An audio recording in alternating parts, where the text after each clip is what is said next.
O filme de Demon Slayer Castelo Infinito, que abre a trilogia que vai concluir a obra no anime, chegou ao cinema. Então bora para um vídeo de primeiras impressões. E aí, seus geeks, tudo certo? Eu sou o Marcos Veloso e hoje é dia da gente falar sobre Kimetsu no Yaiba, Demon Slayer, o filme Castelo Infinito, sem spoiler, então fiquem tranquilos, porque eu já assisti e vou dar a minha opinião aqui pra vocês. Bom, eu gravei um videozinho rápido logo depois que saí da sessão, já tá linkado aqui, que eu falo que eu gostei do filme, mas com ressalvas, então vamos expor esse pensamento. Primeiro, começando pela animação, a animação da Ufotable, ela é indiscutível e ela continua aqui indiscutível. Eu acho que eles não chegaram no nível daquele episódio final, né, da última temporada do anime, da explosão do Muzan. Aquilo ali é uma coisa que eu nunca tinha visto. Só que assim, a primeira cena de Castelo Infinito parece que você está vendo um live action, de novo, né? Eles já tinham feito isso no final da temporada passada e agora eles repetem isso aqui no filme. Então, em termos de animação, não tem o que falar. E o filme também é daqueles que traz um mix de sentimentos, então vai ter hora que você vai vibrar, vai ter hora que você vai se arrepiar, vai ter hora que você vai querer chorar, e aí nisso ele é bastante carregado. Só que ele tem um problema, como eu disse lá no videozinho que tem ressalvas, e depois eu gravei um outro vídeo também falando sobre essas ressalvas, e fui massacrado por gente que nem espera pra ver a opinião completa. No próprio videozinho eu falo que eu gostei do filme, mas que eu tinha esses problemas, e são problemas de montagem e ritmo. Por quê? Primeiro, mangá é uma coisa, anime é outra, filme é outra. São estruturas diferentes, são mídias diferentes, então você tem que montá-los de formas diferentes. E é aí que vai o nome de adaptação. Quando você vai adaptar uma coisa de uma mídia para outra, você precisa fazer alterações para que essa nova mídia, essa nova versão caiba na mídia em que ela está inserida. Ou seja, se no mangá os flashbacks funcionam do jeito que eles estão no mangá, pausando as lutas e tudo mais, no cinema essa estrutura tem que ser mudada, senão fica uma coisa meio confusa, meio bagunçada e em alguns momentos maçante, atrapalhada, eu diria assim. Então a única coisa que me incomodou no filme que me tirou do filme em alguns momentos foi isso, foi a montagem e o ritmo. O ritmo pra mim é sempre muito importante, porque se o filme consegue te manter intrigado do começo ao fim, não tem o que falar, né? Ele prestou o propósito dele, e Demon Slayer peca neste ponto. Por isso que eu disse naquele videozinho curto que eu me decepcionei, porque eu tava esperando um filme 5 estrelas, e o Demon Slayer que eu vi nos cinemas, Castelo Infinito, pra mim é um filme 4 estrelas, que também tá fantástico, mas ele peca nesses pontos, porque os flashbacks, por mais que eles entrem no exato momento que eles entram no mangá, aqui eles quebram o ritmo das lutas, principalmente a primeira luta, né? Não vou dar spoiler aqui de que luta que é, mas principalmente na primeira e na segunda. Os flashbacks da última luta, da luta final desse primeiro filme, eles são os melhores colocados aqui, porque eles não ficam interrompendo tudo toda hora. O flashback principal do filme, que é o último, ele começa no final da ação. Então assim, tem a cena de ação completa, ela não é interrompida por um flashback. Aí começa esse flashback longo, e aí quando ele acaba tem a conclusão da cena no tempo presente. E por isso esse aí funcionou bem, até porque é um flashback bem pesado, ele é contínuo, ele também não é interrompido, porque o problema é que eles ficam interrompendo. É flashback, é luta, flashback é luta, flashback é luta, certo? Nessa última não, é luta, tem um flashbackzinho pequeno ali, mas esse funciona. Aí essa luta continua até o final dela. Aí nós temos o flashback começo, meio e fim, sem interrupção. E aí depois nós temos a conclusão da luta. Esse é o único, na minha visão, que funciona bem. Os outros, eles quebram o ritmo da ação. E é por isso que eu falo que a adaptação tem que se adequar à mídia em que ela está inserida. O filme poderia ter a mesma duração, as mesmas cenas. Eu não tenho problema com os flashbacks em si. Vou explicar isso aqui com mais detalhes, porque foi o que o pessoal lá no Instagram não entendeu muito bem. Eu não tenho problema com os flashbacks, até porque eles são necessários. A história no mangá teve um final apressado que teve que contar essas coisas dessa forma, com flashbacks. E eu entendo a necessidade deles, só que para um filme esses flashbacks tinham que ser melhor colocados. Ou seja, você vai mostrar um flashback de um personagem que a gente não conhece muito fora do tempo presente, fora das interações desse personagem com o Tanjiro. Coloca esse flashback antes, tá ligado? A primeira luta, por exemplo, a primeira luta, ela tem um flashback que poderia, ela tem alguns flashbacks que poderiam ser um flashback só, mais longo, e que poderia entrar antes dessa luta, antes deles começarem a mostrar essa situação do Castelo Infinito. tá? Não teria problema nenhum em um filme, porque o filme ficaria mais bem dividido. Num filme você tem 3 atos. Esses 3 atos, eles são bem divididos, né? A apresentação do conflito, né? O momento em que esse conflito se torna aí meio gigante, e aí depois a resolução dele.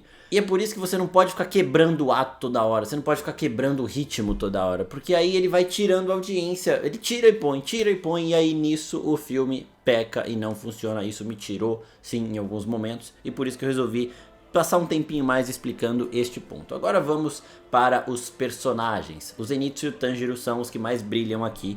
Tá, as cenas deles foram as que mais me arrepiaram, que fizeram chorar. Não deles especificamente, mas as que eles estão envolvidos. O Zenitsu fez a galera gritar várias vezes na minha sessão, né? Depois comentem aqui como foi ainda de vocês. E o Tanjiro, na hora que ele tem que brilhar, na hora que ele tem que mostrar que ele é o protagonista, ele mostra que é o protagonista. Eu vi gente reclamando que o filme é um filme sem final. E isso daí pra mim não me incomodou, porque se a gente vai ter uma trilogia que vai concluir a história, a gente espera sim que este filme não conclua a história. Só que dentro dele ele tem um final. Porque assim, nós temos os Hashiras enfrentando os Luas Superiores.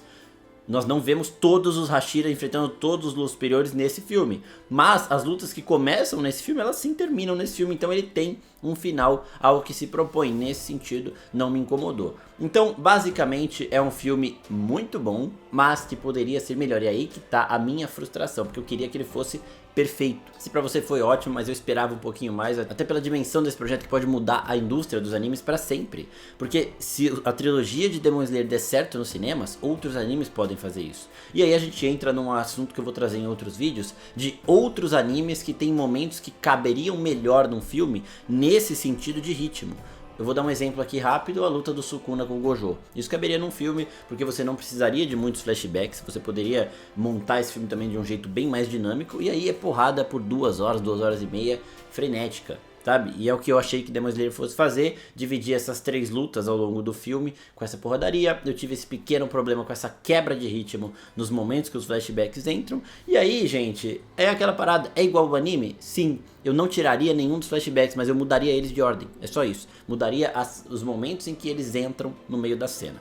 Então, como eu disse, era pra ser um filme 5 estrelas e na minha visão fica 4 estrelas por conta deste defeito, que é um defeito que, querendo ou não, é grande quando se trata de cinema. Porém, a minha expectativa para os outros filmes dessa trilogia são enormes, porque eu acredito que a tendência também é ir ficando cada vez mais dinâmico, quando vai chegando cada vez mais perto do clímax, vai mostrando cada vez mais personagens que a gente já está acostumado a ver, já conhece mais, não precisa de tantos flashbacks, mas eu entendo que assim, isso é uma coisa que acontece desde sempre no anime e como episódios de anime funciona. Só que num filme ele não funciona. Então se você vier com esse argumento, ah, mas o anime é assim, ah, mas você não leu o mangá é assim. Gente, outras mídias requerem outros tipos de conteúdo. A adaptação não é cópia. Se fosse só para pegar as páginas e colar ali, tava ótimo, mas infelizmente não é, porque acaba tirando as pessoas. E um outro probleminha aqui que eu vi no filme, probleminha não pra mim, né, porque eu gosto, eu acompanho o anime, mas assim, é uma coisa que poderia ter sido mudada e que faria o filme ter mais sucesso no cinema, fazer mais dinheiro, que é, esse é um filme só pra quem acompanha o anime. E aí, ah, mas porra, tem uma história completa aí de não sei quantas 7 temporadas, você quer que o filme seja pra qualquer um? Eu acho que o filme poderia ser sim pra qualquer um, no sentido de dá uma explicaçãozinha de 5, 10 minutos. Olha, esses aqui são os caçadores de demônio mais poderosos. Eles estão caçando o rei demônio Muzan. E eles acabaram caindo no covil dos Onis. Então agora vai começar a luta final pela, sei lá, pela salvação do planeta, pela destruição do maior mal de todos, alguma coisa assim. Então você, em 5 minutos você explicaria, assim como o James Gunn usou o letreiro para explicar Superman, assim como a Marvel explicou o universo de Quarteto Fantástico, eram 5 minutos de contexto que eles poderiam usar para situar as pessoas que só estavam querendo ver um filme hypado nos cinemas e não sabem muito bem do que se trata. Eu acho que isso aumentaria a capacidade de arrecadação do filme. Mas, aparentemente, na minha visão, não é isso que eles querem. Eles querem completar a história para quem já acompanha ela desde o começo. É uma decisão. Para mim foi ótimo, porque eu já sabia tudo que estava acontecendo, eu já estava inteirado do assunto, mas eu acho que isso limita ainda mais o público, né? A gente nem precisa entrar naquele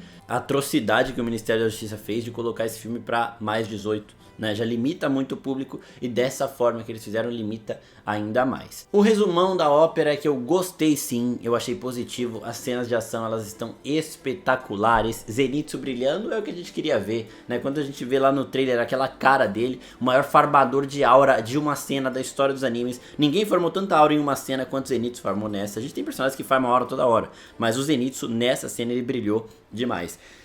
E o Tanjiro, meu amigo, ele é o protagonista da história. Às vezes a gente esquece disso, porque tem muitos bons personagens aí. Mas no momento que a gente tem que lembrar que ele é o cara dessa história, ele se fortalece e ele mostra: a história é minha, eu sou o prota dessa bagaça. E aí ele rouba a cena completamente. Então se você já tem o seu ingresso aí, você vai se divertir muito, eu tenho certeza. E se você ainda não comprou o seu ingresso, compre, porque assistir isso no cinema é realmente uma experiência bem divertida, ainda mais para quem gosta de animes. Eu espero que vocês tenham gostado do vídeo, comentem aqui o que vocês acharam. Sempre bom discordar com respeito, né? Sem ficar xingando, sem ficar tentando ofender. Então vamos conversar, vamos dialogar, mas sempre mantendo respeito. É nóis, pessoal, muito obrigado, até a próxima. Tchau, tchau.